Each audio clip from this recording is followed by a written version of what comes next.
When I logged in that Tuesday morning, the balance read 0. 20 years of nursing shifts, wiped out in 3 days. All withdrawals in person with my ID, but I'd never been there. Then I saw the signature. My sister Claire's looping script, so like my own. I called the bank only to hear words that stopped my heart. We have a death certificate on file. Our system shows you as deceased. My own sister hadn't just stolen my life savings, she'd tried to kill me on paper. But what the investigator uncovered next led to a name I'd buried 40 years ago. My name is Margie. I've been a nurse for over 30 years. Every dollar I'd saved was for my retirement, my security. But my younger sister Claire had just erased me. She'd done it so smoothly that even the police hesitated. Then the investigator found a forged will, leaving everything to a name I hadn't heard since I was 19. A name that meant Claire hadn't just committed a crime, she'd stumbled onto a secret I'd buried 40 years ago. And to prove I was alive, I'd have to dig it all up. It started with that Tuesday morning. I remember staring at the screen, the 0 balance burning into my eyes. My hands were shaking so hard I could barely hold the mouse. I dialed the bank's fraud department, and after 2 hours on hold, the rep finally came back and said, "We regret to inform you that our records indicate the account holder is deceased." I told her I was very much alive. She asked for my social security number. I gave it. Then she paused a long pause, just the sound of her typing. "Ma'am, a death certificate was filed 3 days ago. I'm sorry, but I can't access this account further." The line went dead. I called back 3 times. Each time, same answer. The system had swallowed me. I got in my car and drove to the bank branch where I'd been a customer for 22 years. Mrs. Patterson, the manager, knew me by name. But when I showed her my driver's license, she just stared at her screen and shook her head. "I'm so sorry, Margie. The system shows you passed away. I can't override it without a court order." Across town, the county vital records office confirmed it. A death certificate with my name, my social security number, filed 3 days earlier. The cause of death, cardiac arrest. The certifying physician, a Dr. Alan Reed, with an address that turned out to be a vacant lot. I stood in that government office, gripping the counter, and said out loud, "Claire." My sister, the only person who knew my social by heart, who could imitate my voice, my mannerisms, my handwriting. We'd grown up sharing a bedroom, wearing each other's clothes. She knew everything. I called her from the parking lot, my voice raw. "Claire, what did you do?" Her voice came back syrupy with fake concern. "Margie, are you okay? You sound upset." "My savings account is empty. The bank thinks I'm dead." A pause, then her voice dropped. "Oh my God, that's identity theft. You need to file a police report right away. Do you want me to come over?" I almost believed her. Even then, after everything, a part of me wanted to believe her. Because the alternative was unthinkable. "I know it was you, Claire." The line went silent. Then she said, "You always were dramatic," and hung up. I drove home in a fog. My house, a small bungalow I'd bought 25 years ago with my first nursing paycheck, felt like a stranger's. Photos of us as kids on the shelf. Claire and me at the beach, matching swimsuits. Her arm around me at my nursing school graduation. I took those photos down and put them in a drawer. The next morning, I filed a police report. The detective, a tired-looking man named Harris, listened, took notes, but his eyes told me the truth. "Ma'am, if the death certificate is forged, that's a serious crime. But we need proof. Right now, you're legally deceased. That makes this complicated." He said he'd look into it. I didn't hear from him for 3 days. Those 3 days, I couldn't access a single cent. All my accounts were frozen. The automatic payments for my mortgage, my utilities, everything bounced. I borrowed money from a coworker just to buy groceries. 20 years of working double shifts, overtime, holidays, all of it gone. And the worst part was the silence. The sense that I'd been erased from the world without anyone noticing. On the 4th day, I called a lawyer, a woman named Janet Kowalski, who specialized in elder fraud and identity theft. She listened to my story in her cramped office downtown, then leaned forward. Margie, we need a private investigator. I know someone. His name is Leo Vance. He's not cheap, but he's the best. I didn't care about the cost anymore. What good was money if I didn't exist? Leo Vance was a former FBI fraud investigator. He was 63 years old with a sharp face and a quiet voice that never wasted words. He met me at a diner near the police station and spread documents across the table. Within 48 hours, I can get the security footage from the branch where the withdrawals occurred. I told him I'd never been to that branch. It was 2 hours north. He nodded. I'll also pull the death certificate filing. Every online submission has an IP address. And there's something else. He looked at me. Your sister Claire, did she have access to your mail? Your personal documents? I nodded. A key. She had a key to my house. She fed my cat when I worked night shifts. Then she had everything she needed. 2 days later, Leo called me at 7 in the morning. I have the footage. Meet me at my office. When I arrived, he had his laptop open. Grainy black and white videos showed the interior of a bank.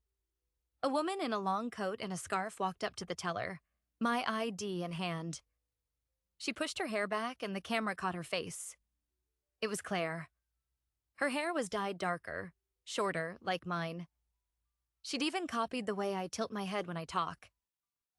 She handed over the withdrawal slip and the teller counted out stacks of cash. 3 withdrawals over 3 days, each for just under $10,000 to avoid automatic reporting thresholds, almost $30,000 in total. I stared at the screen. She practiced my signature.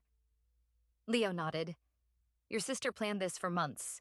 The death certificate was filed from a public library computer 90 miles from her home. I have the IP, but that only proves someone at that library did it. We need more. A week later, Leo called me again. His voice was tense. Margie, can you come to my office immediately? I found something you need to see. I drove there, heart pounding. Leo was standing by his desk, holding a thick manila folder. When I pulled the death certificate, I looked deeper into the county probate records. Just a hunch. Someone who would go this far to erase you might also try to control your estate. He opened the folder and slid a document across the desk. This was filed 2 days after the death certificate. I looked down at a will. My will. Except I'd never written a will. The document was titled, Last Will and Testament of Margie Catherine Hall. It left everything, my house, my life insurance, my retirement accounts, all of it to a single beneficiary. I scanned the page, reading the legal language, and then my eyes landed on the name, Benjamin Cole. The air left my lungs.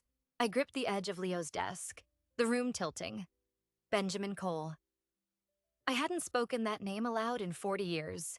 Not since I was 19 years old, holding a newborn baby boy in a hospital room, tears streaming down my face as I signed the adoption papers. No one knew that name. No one alive. I couldn't breathe. Leo steadied me, helped me into a chair. Benjamin Cole, he said, watching my face. Who is he? I stared at the name printed on that forged will, and 40 years of silence cracked open inside me. He's my son, I whispered. I gave him up for adoption when I was 19. No one knows about him.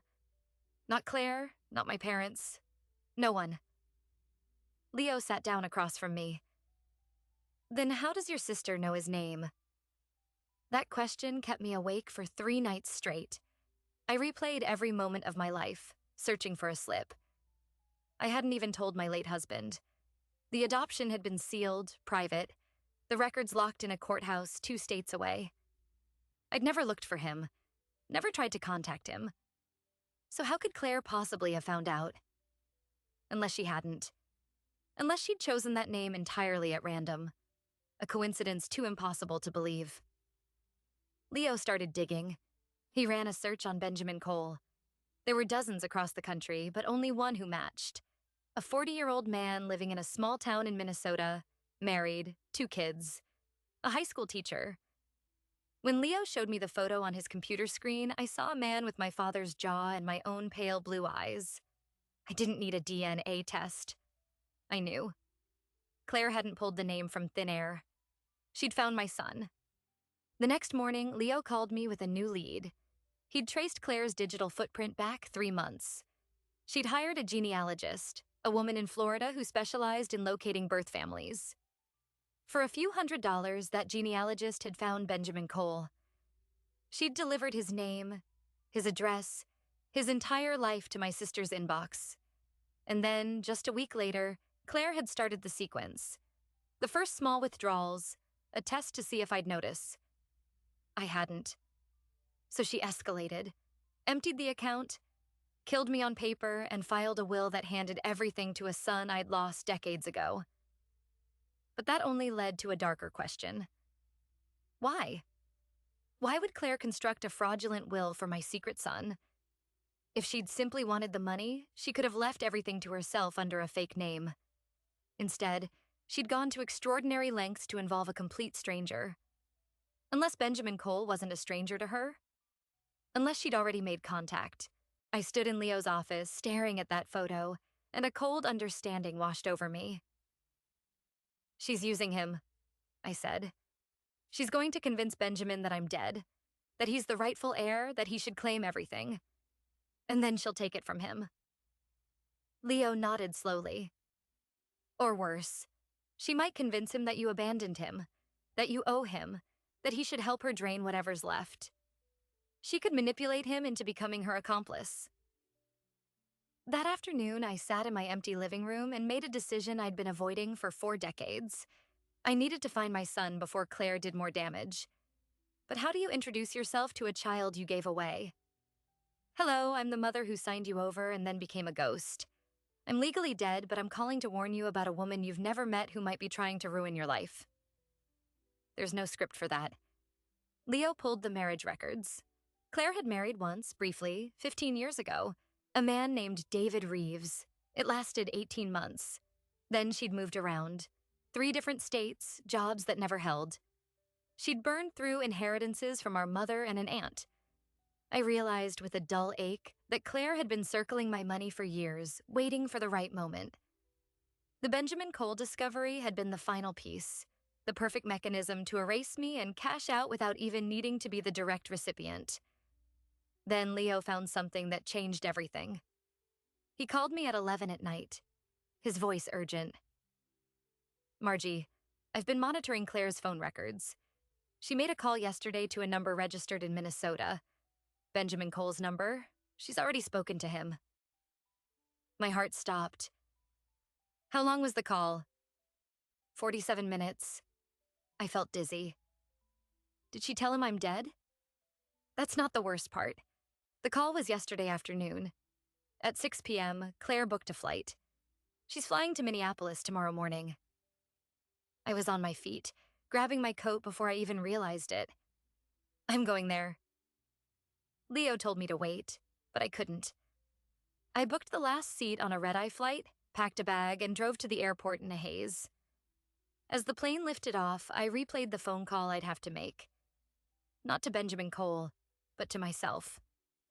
How to explain that I'd abandoned him, that my sister was a predator, that his inheritance was a lie, and that his biological mother was a dead woman racing against time to save a stranger who shared her blood. But what I didn't know, what Leo called to tell me just as my plane touched down in Minnesota, was that Claire hadn't just contacted Benjamin. She'd sent him a package, a forged letter, supposedly from me, written on my stationery, confessing a lifetime of guilt and begging him to meet. And the meeting was scheduled for that afternoon. I landed in Minneapolis with nothing but a carry-on and a heart full of dread. Leo had texted me the address, a coffee shop called the Daily Grind on Lyndale Avenue. The meeting was scheduled for 2 o'clock. It was already 1:30. I took a cab straight there, my hands shaking the whole way. I rehearsed what I'd say. I'm your mother.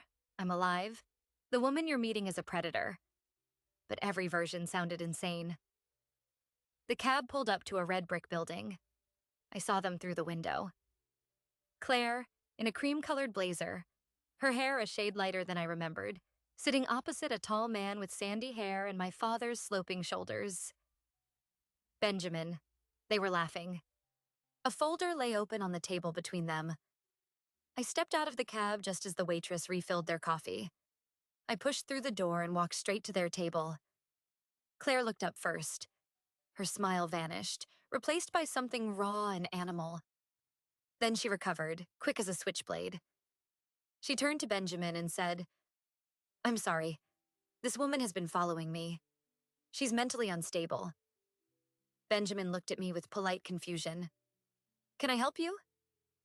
I opened my mouth, but Claire was faster. "Margie, you need to leave or I'll call the police." Her voice was calm, almost gentle, like a nurse talking to a confused patient. She'd already briefed him, I realized. She'd told him his birth mother had died tragically, that she was the executor of my estate, that there might be a crazy woman claiming otherwise. She'd gotten ahead of me. "Benjamin," I said, "my name is Margie Hall. I'm your biological mother. I'm not dead. She forged a death certificate. She stole my savings. She put your name on a fake will to cover her tracks. Please, just listen to me." Benjamin blinked. He looked at Claire, then back at me. "I have her death certificate," Claire said, reaching into her bag. "I have the will. I have the letter you supposedly sent him. If you're really Margie Hall, why would you send a letter confessing everything and then show up claiming you're alive?" She slid a piece of paper across the table. My stationery, my handwriting forged perfectly. I read the words. "I've never stopped thinking about you. I'm so sorry I gave you up." The signature looked exactly like mine. I grabbed the letter. "This is a forgery. She's done this before. Leo Vance, my investigator, can show you the security footage of her withdrawing my savings. Check my ID." I held out my driver's license, but Claire just shook her head sadly. "Benjamin, I'm so sorry. This is exactly what I warned you about. There are people who prey on reunions like this. I've been handling his birth mother's affairs, and she passed away last week. This woman must have stolen her identity." The waitress was hovering. A manager appeared. Then I heard sirens. Claire had pressed a panic button on her phone under the table. The police arrived within 2 minutes. 2 officers walked in, and Claire stood up, pointing at me. "She's harassing us. She's claiming to be a deceased person. I have the death certificate." I tried to explain, but my name came up as deceased in their system. I was handcuffed in the middle of the coffee shop while Benjamin watched, his face a mask of confusion and something else. Maybe fear, maybe pity. As they led me out, I saw Claire put her hand on his arm, consoling him. I spent 3 hours in a holding cell while Leo worked the phones. Detective Harris in my hometown finally faxed a copy of my fingerprints, which matched the ones on file from my nursing license. The Minneapolis police released me with a warning, their faces uncertain. By then, it was dark. Claire had won the first round. I called Leo from a bench outside the station, my voice raw. "She has him, Leo. He believes her. I'm dead in his eyes." Leo was quiet for a moment. Then he said, "There's something I found while you were in the air. I've been digging into Benjamin Cole's background. His adoptive parents, Mark and Susan Cole, died in a small plane crash 2 years ago. They had a substantial estate. Benjamin inherited close to $2 million. The world tilted. Claire knows this. She almost certainly does. The genealogist would have uncovered it. Margie, your sister, isn't just after your savings and your house. She's positioning herself as Benjamin's savior, his trusted advisor, the woman who helped him connect with his birth mother. Once she has his trust, she'll go after his inheritance. She's not stealing from a dead woman. She's building a path to a $2 million payday." I thought of Benjamin, a high school teacher, probably still grieving his parents. Easy prey for someone like Claire. She'd play the long game. First, she'd help him claim my estate, solidifying her role as a helpful executor. Then she'd start dropping hints about his own finances, perhaps suggesting she could manage his money, or she'd manufacture a crisis that needed immediate cash. The will was just the first domino. I went to Benjamin's house the next morning. Leo had given me the address. a modest split level in a quiet suburb. I sat in a rental car for 2 hours, watching. Just after 9, a blue minivan pulled out of the driveway. Benjamin was driving, and in the passenger seat sat Claire, her arm resting on the open window. They drove away together. I followed at a distance, my heart pounding. They stopped at a bank. I parked across the street and watched through the glass doors. Claire was at the teller window with Benjamin, gesturing, showing documents. I knew what she was doing. Opening a joint estate account, or perhaps transferring the forged will to a probate lawyer. She was locking in the first phase of the con while I sat helpless. That evening, I decided to try again. Alone. I parked around the corner and walked up to his door at 7:30, just as the sun was setting. I had a folder under my arm. Leo's evidence. The security still of Claire at the bank. The genealogist's invoice, the forged death certificate, and a printout of Claire's phone records showing her calls to Benjamin. I rang the bell. He answered, wearing a flannel shirt and jeans, his expression shifting from curiosity to guardedness. "You again?" He started to close the door. "Please," I said. "Give me 5 minutes. After that, I'll leave and you'll never see me again. But you deserve the truth." He hesitated. I could see the exhaustion in his eyes, the weight of everything. He'd probably been told all day that I was dangerous, but something in my voice must have registered, because he stepped back and let me in. We sat in his living room, a room filled with kids' toys and a framed photo of an older couple, his adoptive parents. I spread the documents on his coffee table. "The woman you've been with is my sister Claire. I'm not dead. That death certificate is a forgery. She drained my savings, then killed me on paper so I couldn't stop her. She put your name on a fake will to make you think you were inheriting something, so you'd trust her. But I'm alive. You can verify everything I'm showing you. Call Detective Harris in Ohio. Call Leo Vance. Check the IP addresses." I saw his eyes move over the evidence. Security still. A woman looking uncannily like me, but with Claire's unmistakable jaw. Phone records with Claire's number. The genealogist's report, which included Benjamin's full background, his parents' deaths, his net worth. "She knows about your inheritance," I said softly. "She's not here to help you. She's here to take it." Benjamin picked up the genealogist's invoice, his hands starting to shake. "She told me my birth mother had passed away, that she wanted to make things right from beyond the grave.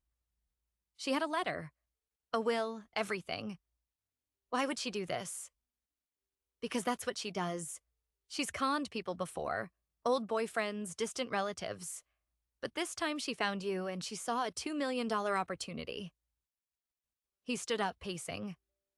"I gave up on ever finding my birth parents.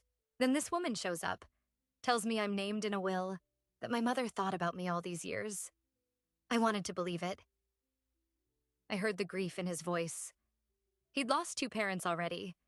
This was supposed to be a connection to a third, and Claire had poisoned it. Then we heard a car pull into the driveway. Headlights swept the window. Benjamin looked out. "It's her." He turned to me, panicked. "She can't find you here. She's been telling me you're a fraud, that you're dangerous. If she sees you, she'll call the cops again, and this time they might not let you go." I grabbed the evidence and shoved it back into the folder. "Where can I hide?" He pointed to a door behind the kitchen. "The pantry, quick." I slipped inside just as the front door opened. Through the slats of the door, I saw Claire walk in, her arms full of papers, her voice bright and warm. "Benjamin, I brought the revised estate documents. We can finalize everything tonight. Once your inheritance from your birth mother is set, I'll help you with your own estate planning. I know someone wonderful." I pressed my back against a shelf of canned goods, listening as she laid out the papers on the table. My own sister, 10 feet away, calmly drawing the final loop of the trap. And I was trapped in the dark, with nothing but the truth, waiting for the right moment to step out and end this. I pushed open the pantry door. The hinges creaked, and Claire's head snapped around. Her expression shifted from shock to fury in half a second. She stood up, blocking Benjamin's view. "You again. Benjamin, call 911. But Benjamin didn't move. He was staring at the folder in my hands, the same folder I'd shown him earlier, now slightly crumpled from my time in the dark. I placed the folder on the table, pushing it past Claire's arm. "You said you had a death certificate," I said, my voice steadier than I felt. "Show him the original, not a copy. The original recorded document. He can call the county registrar's office right now. Let's all go there together." Claire's smile stayed frozen, but I saw her fingers tighten around the pen she was holding. "This is absurd. I'm not going to dignify this with a response." She turned to Benjamin, switching to a voice full of hurt. "I came here to help you, and you're letting this woman invade your home. I thought we were starting to trust each other." Benjamin looked at her, then at me. "You said she was mentally unstable," he said. "You told me she'd stolen your dead sister's identity. But she has photos. She has phone records." I opened the folder and pointed at the genealogist's invoice. "That's the woman Claire hired to find you. The date is 3 months ago. The same week she started with the withdrawals. Everything aligns. I'm not crazy. I'm your mother and I'm alive." Claire's composure cracked. "You're pathetic," she hissed, dropping the sweetness. "You think he'll choose you? A woman who gave him away? You're nobody." She grabbed the forged will off the table and thrust it at Benjamin. "This is still legal. The death certificate is on file. The court will—" Benjamin picked up his phone. "I'm calling the county right now," he said. "This is easy to check." He started dialing. Claire lunged for the phone, but he pulled back.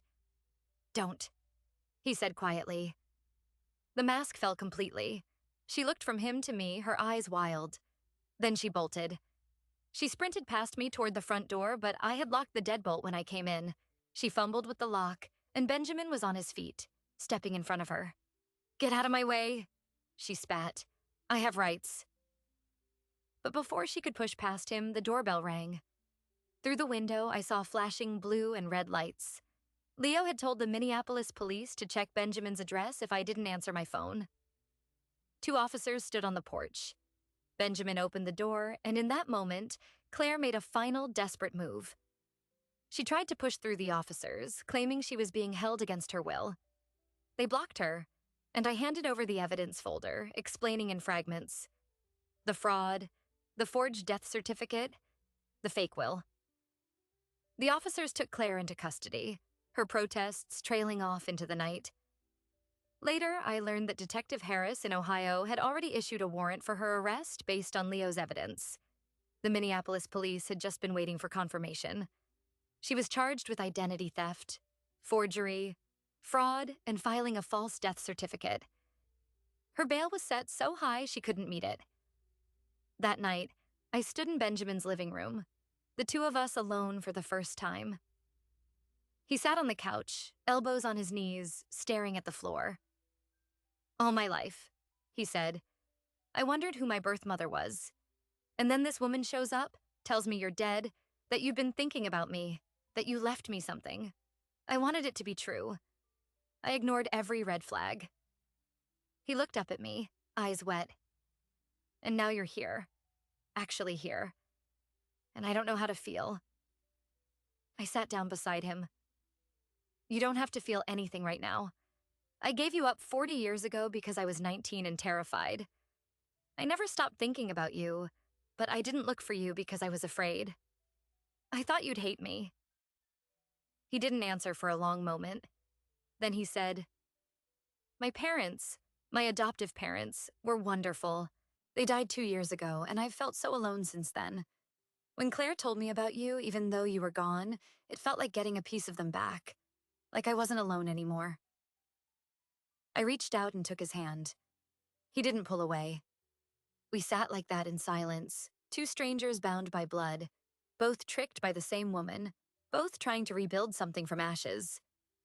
The next days were a whirlwind of legal and financial untangling. With Leo's help, the bank unfrozen my accounts. The death certificate was revoked and flagged as fraudulent in every system. The money Claire had withdrawn was partially recovered from her own accounts, though she'd already spent thousands on clothes, a new laptop, and the flights to Minneapolis. The forged will was dismissed, and a real estate attorney confirmed that my house was still mine, free and clear. I had my life back, but the deeper wound was still open. Benjamin and I began talking, slowly over long phone calls.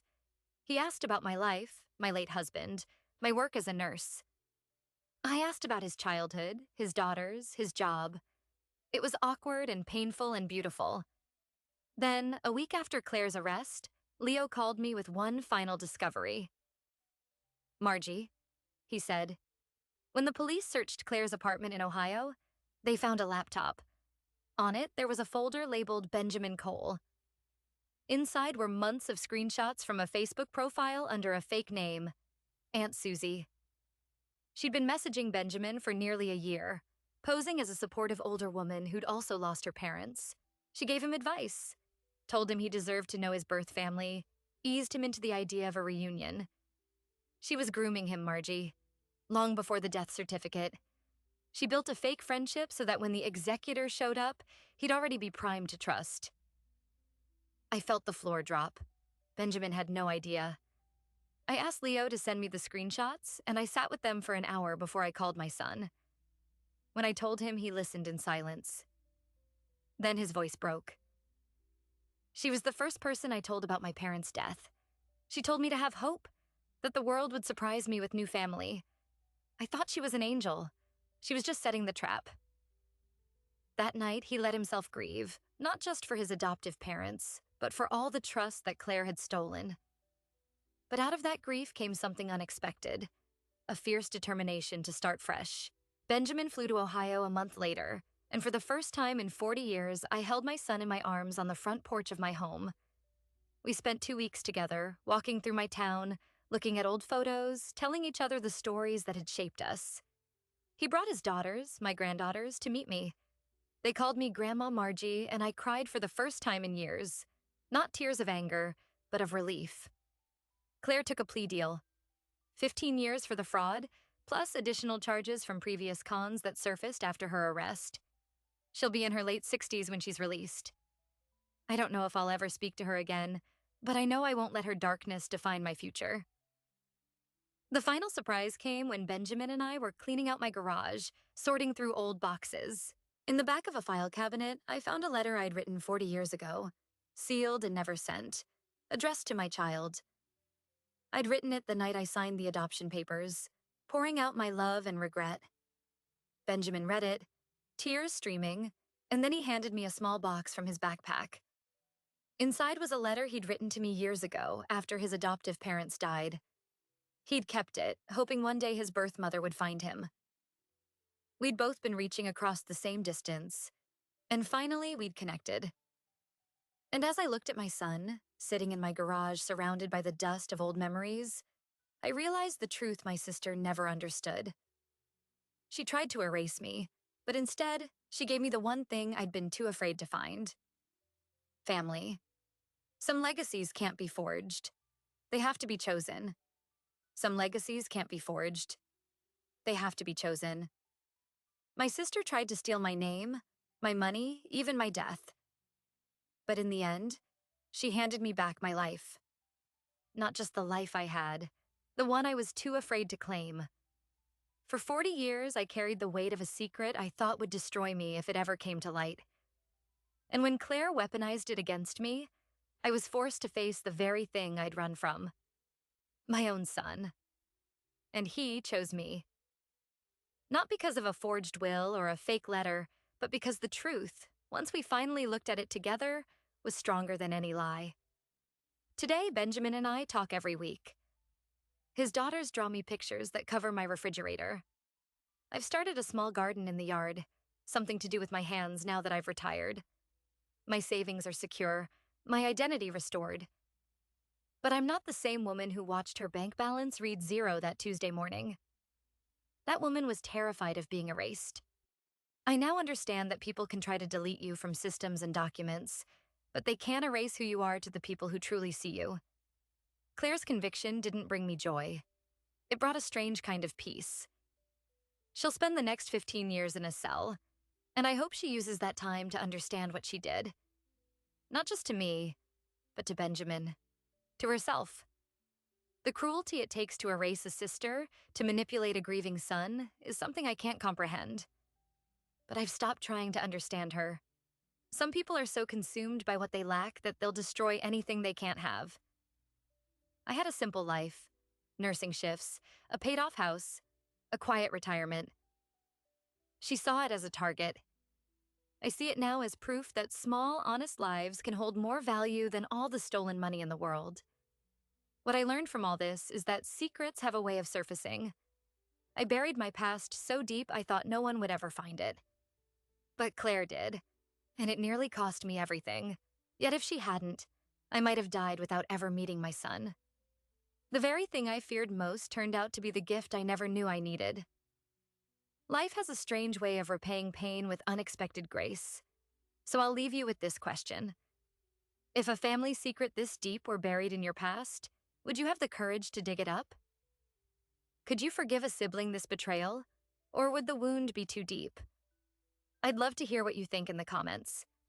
And if you believe that the best chapters can come at any age, subscribe to this channel for more stories like mine. Because sometimes the end of one story is just the beginning of another.